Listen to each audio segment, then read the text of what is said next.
I don't know if you can see, but it's here. You can see it's shiny. There are a bunch of them. Imagine this place was underwater like 4,000 years ago. Uh, it was submerged, and then the earth started raising because the glaciers that were on top started melting, and this was basically underwater. And there are many interesting pieces of rocks and stones of many millions years ago because of its they're fossils of organic things that were there before the ice age about 9,000 years ago. And so everything that is under has been that has been preserved. A few things, because being 10,000 years under the ice, plus the acidity of this soil is quite high, and the cold preserve very few um, organic remains of anything. It could be bones or trees, plants of any form. Now I'm taking this road,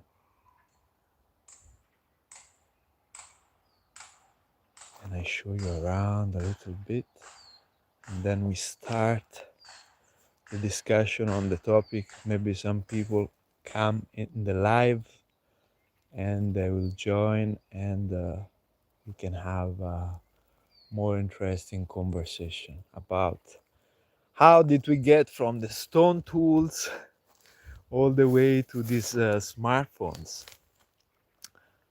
It's very strange evolution if you think of it, isn't it? It took like at least the oldest stone tool that we know about. It's 3.3 million years old, and that were the first form of stone tools that they found. And I mean, imagine finding a stone tool from the older one period, which is 3.3 million years old, and they were much more raw stone tools. They were the first stone tools, the oldest that we found, and basically they were meant for butchering, defense, and hunting as well, probably. And then from there, more other stone tools. After 1.7 million, we have like archaeological remains of things that were uh, more defined. They were shaped in a better way. Like they started more weapons for hunting, and they started more blades that they used to butcher animals and make skins also for clothing. Meanwhile, I talk, I want to show you these blueberries. Here you see the flowers are coming. This is a whole blueberry field here. And here the blueberries are coming. These are the first I see. So I'm quite excited. But going back to the stone tools, after 1.4 millions, we have at least remains in archaeology of stone tools that are more defined, are much more worked around. They are not any random stone tools as the beginning. They were much more rough, and now they are more refined. They started making prestigious things that looked like really neat, from bones and from stones. They used to make arrows, and this was about 200,000 years ago, on the Upper Paleolithic period. That was 200,000 years old to 40,000 years ago. And imagine going as a species, going from breaking the rocks and hunting animals, or shaping rocks, shaping everything. Imagine the strength it took. I once participated into an experiment from Rutgers University, an American university in Kenya. that was studying how much force was the thumb using in order to create a stone tool. And in this experiment, we had sensors in each finger, and each finger was measuring the pressure that we put in order to make the stone tools. And you realize that to make the stone tools, it takes a lot of strength, and you get also a lot of damages to do it. It takes strength throughout the body, it takes balance, it takes so much more. So our bodies memories know, like when we are typing into a phone, or when we are doing any basic modern activity which is repetitive and static. Just imagine the thumb. The thumb, now we scroll like this, and we have like so many people having issues with the carpal tunnel or the ulnar nerve, and that is because we scroll and do this static movement. We end up doing this kind of lifestyle, which compared to how it was in the past, it's very, very static. We used to move, we used to activate body mass and body muscles much more all the time in order to survive. And our bodies remembers this. Our DNA knows that we've been breaking and cracking stones, that we've been basically using our whole bodies in order to survive. And movement was the most important thing we had to do as a species, because otherwise there was no survival.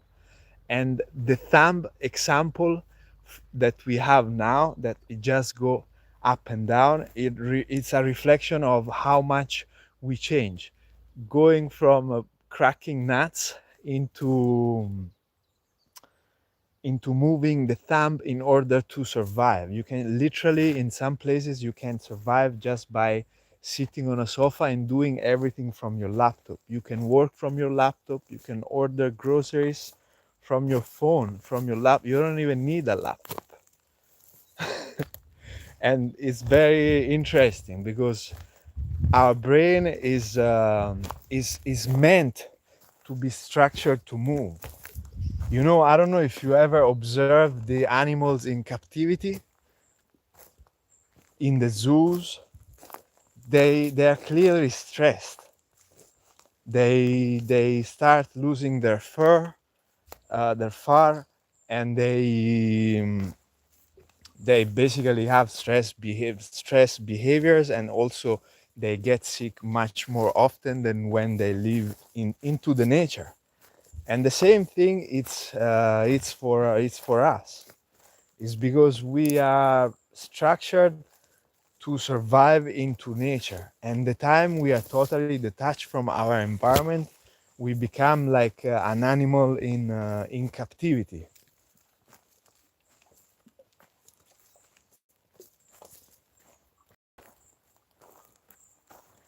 There is so much difference for the nervous system when it's in nature, and it's totally relying on the environment in order to survive. We need to move and activate our brain so much more.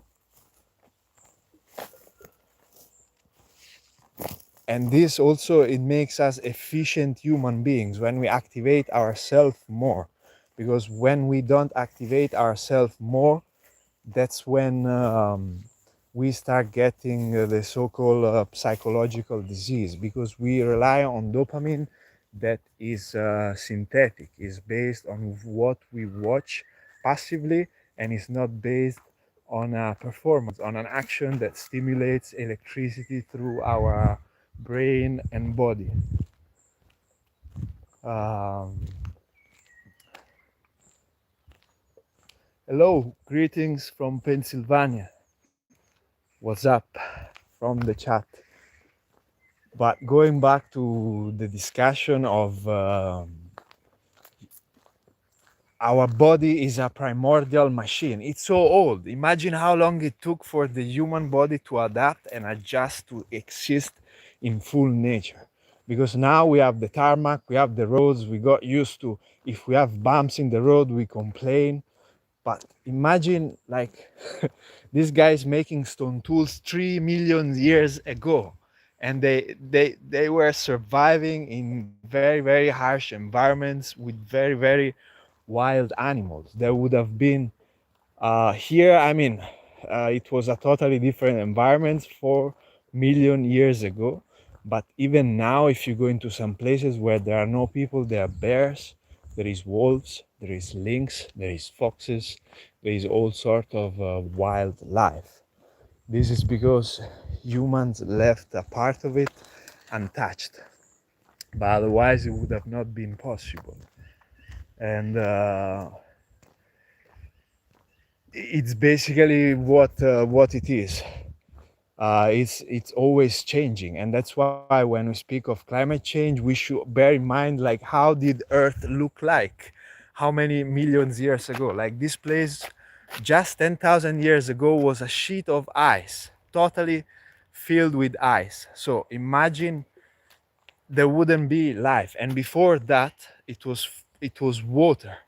So, and now there is life, there is tarmac roads, and we evolved as a species somehow into very harsh environments, even though it changed because it went from a very warm environment to a very harsh.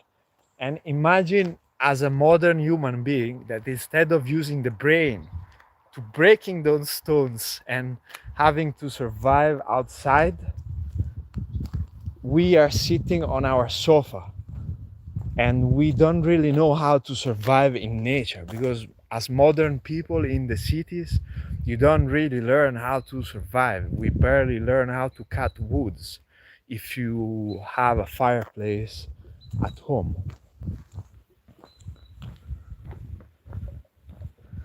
And it's a great evolution, but in some, like going from store, and even the messaging way, there was messaging before as well. Now we have 5G towers.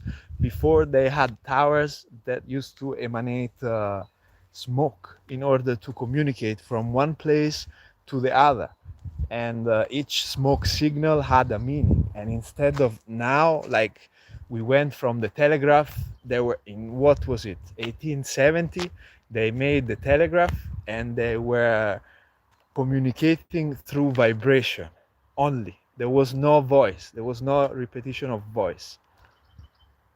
There is some chat going on. Let me read. We are very fortunate to be here.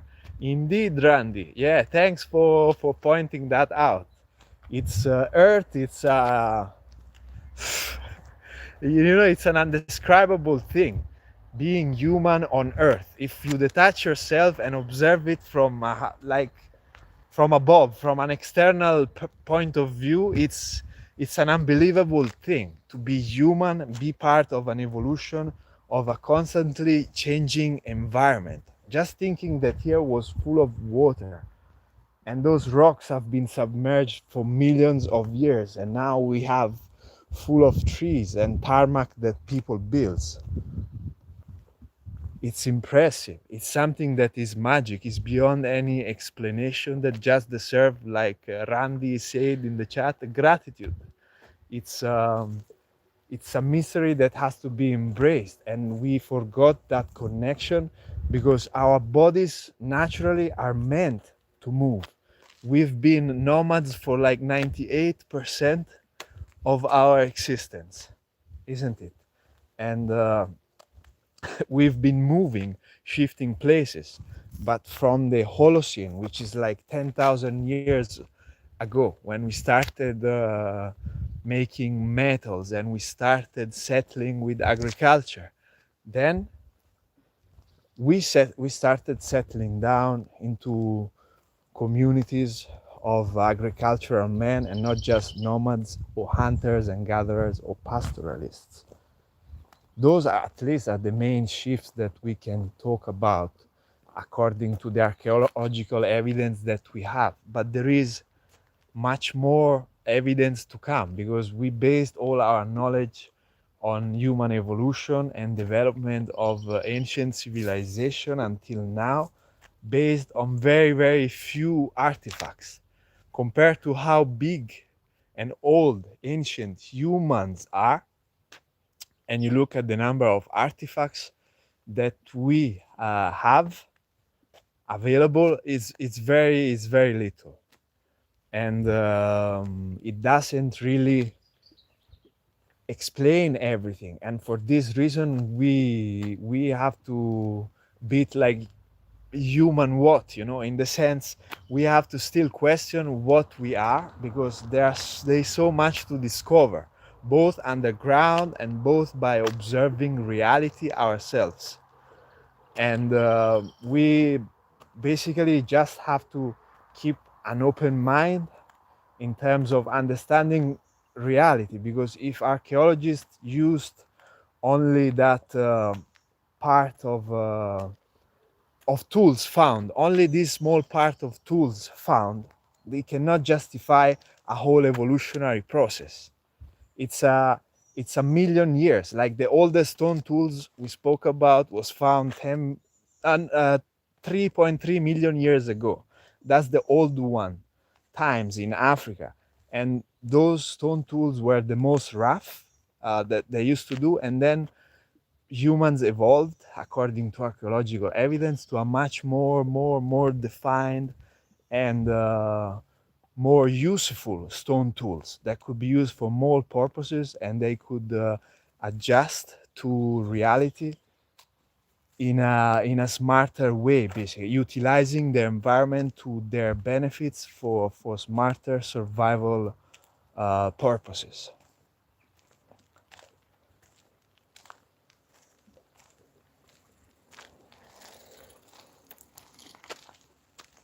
And we've been going from stone tools all the way to smartphones. It's crazy. Like if you think of it, it's we take it for granted, the way the environment changed, the way humans evolved.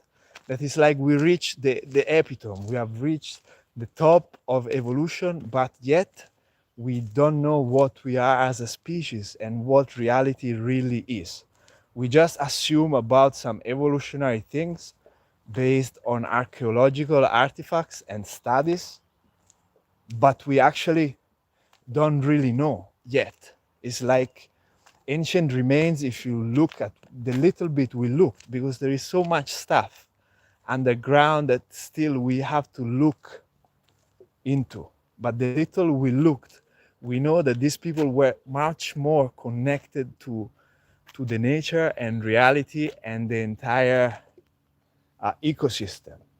They were shaping it and modifying in a very smart way. Just thinking of the roads the Romans built. If you go to Italy, into places in Rome, or even some places where the Romans had part of their empire, the roads, they have a system that when the top floor breaks, then there is the lower part that is made of a calcareous rock that melts with the time with water and people going through it, and then the road would fix themselves almost to the point of turning back to flat.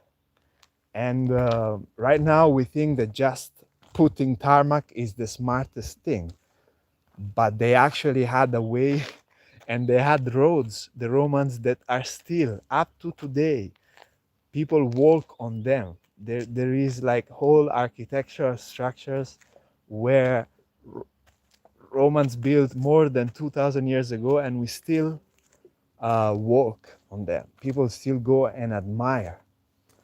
And the point is, underground in some places, it's so full of archaeological remains that we will be impressed of how much we can learn. How did we actually turn these people from breaking the stones and cracking nuts? There was a point in human evolution that we used to crack nuts with what was it? The Paranthropus boisiae was a type of hominid in human evolution before habilis that used to crack nuts with the teeth. If you look at the teeth he had, was something like this, huge, and the cranium here had developed like a crest because of the muscles of the jaw would be so big, and he basically pushed the skull in order to survive. It's an evolutionary adaptation that they had. And this doesn't occur anymore, but it's like our brain and body, they are meant for it. We we are meant to use our strength and strategize with our brain in order to survive. I never remember the name of the gland, but there is a gland that the birds use in order to orientate themselves and go with the earth magnetism. And we have it as well. I'm not sure about the name, but this gland basically help the birds to connect with the natural magnetic field of the earth, and they can orientate. Some birds, they can turn off the brain and just go following the earth natural magnetic field. And the interesting part is that we have it, and maybe we utilized it in the past as a survival strategy in order to find places, in order to find food, maybe, because there are humans that can remote view. Maybe this remote viewing, it's now like booming, and there is a lot of research about from the 50s that has come out from Stanford University. Maybe it's something that we have been doing for survival for millions or hundreds of thousands of years. I don't know. But the point is that we might have had some patterns or some capability that we don't have anymore, because we don't utilize them anymore, because we went from stone tools to smartphones, going from very active lifestyle where we utilize the entire body to survive and interact with the ecosystem actively. 24-hour survival, like from morning to provide yourself food to the evening to provide a safe place in the wilderness, because there were no houses. There were caves. They used to build huts, but they were not something like that was concrete that could sustain somebody safe 100%. Having said that, going from the stone tools to the smartphone, it's crazy. We take it for granted, like, yeah, we evolved from stone tools making to, yeah, but our body is so strong. Primordially, our DNA are so powerful that have been able to evolve through all these changes that the earth has been doing, and it's quite impressive. We are one of the oldest species on earth, unless now we find out that aliens artifacts are actually uh, more real than what we thought.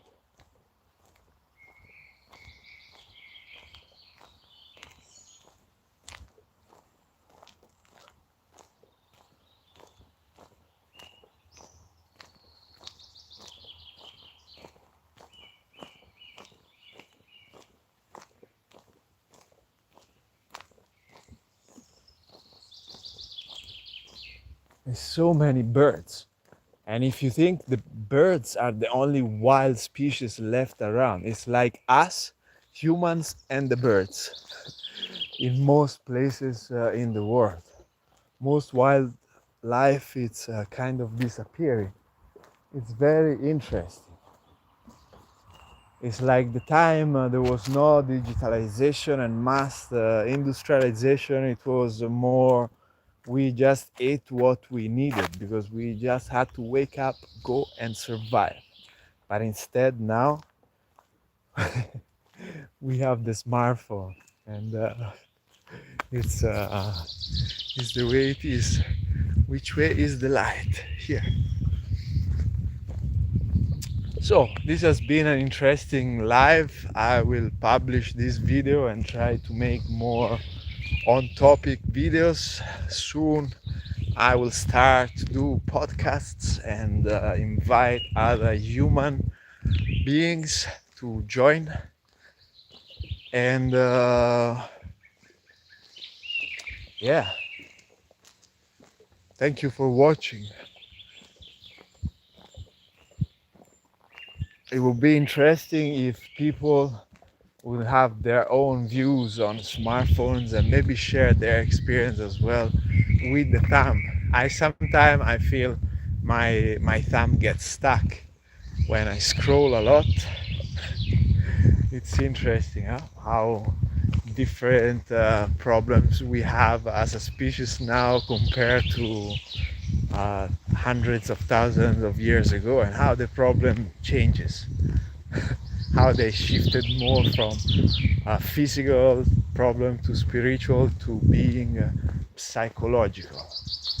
That's also part of going from the material stone tool part, going to the more abstract world through the internet, which was already there before. It was just a different system. Now it's like it's faster, it's more efficient, but they used to communicate with smoke towers, drums, whistling. They had all sorts of ways to communicate from one place to the other, and it's just it's just like now everything has to be fast, quicker now, and it's more in the head. It's not like I have to wake up and go and hunt or put the seeds because something has to grow in the next season and follow the seasons. It's a much more mental exercise than an actual physical exercise that we used to do. So many birds. I don't know what bird is it. It's all black.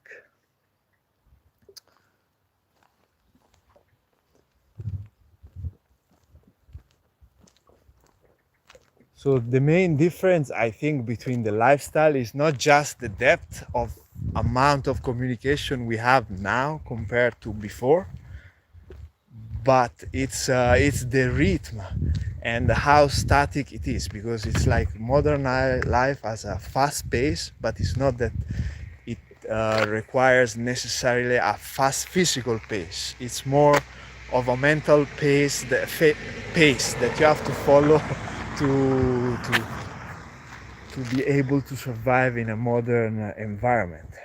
And before it was more like the stress of surviving in the wilderness, the fear of the nature, also how they saw the sun or natural events like thunders, storms, earthquakes, volcanoes, eruption.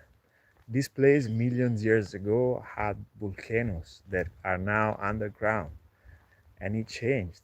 We had to adjust. We have now tarmac roads, but you can see that nature usually breaks it because it's much more powerful.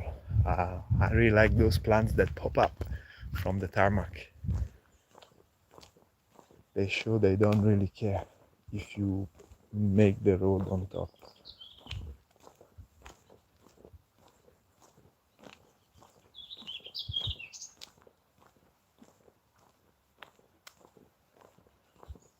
Yeah, I've been talking a lot about this. It's how long I've been here, 30 minutes now, so I think soon I am closing. If you have any thoughts, ideas on this stone tools to smartphone transition, of it took 3.3 million years, the oldest stone tools that we know about that human beings made, until now to the smartphone. So 3.3 million years of history to get from the stone tools to the smartphone. It's quite a long time.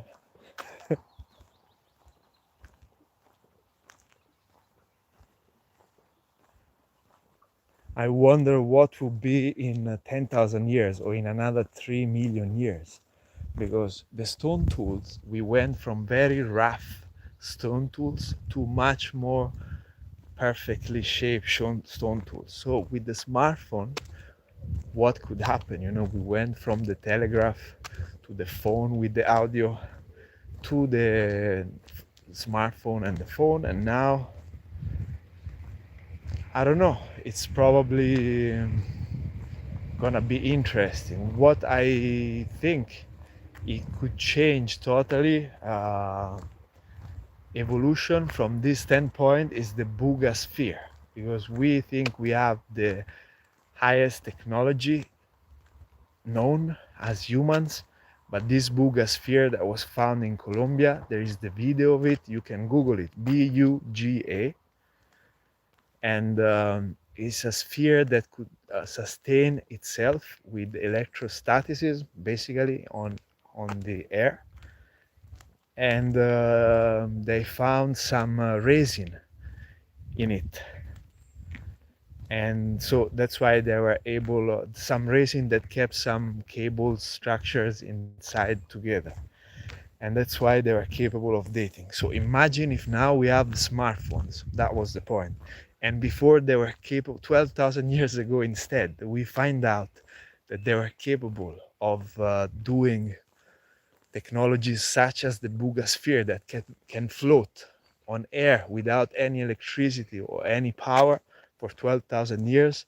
Then maybe we will learn something very interesting about our past that is going to surprise all of us, and hopefully is going to remind us who we are as a species. And we can fuse a little bit the old idea of cracking the stones we used to do 3 million years ago with the technology we have now, and make a little bit of more sense to what it is of our existence as a species in the universe. So I have arrived to my destination. Human what? Fellows, human and aliens, if any. Was a pleasure discussing this topic, and we will do more talks next time, and I will have each live one topic for a while, and then I will also start some podcasts and some traveling in some archaeological sites. But for now, thanks again, and stay human. Human what? All the best. Have a great day from the forest and from the tree.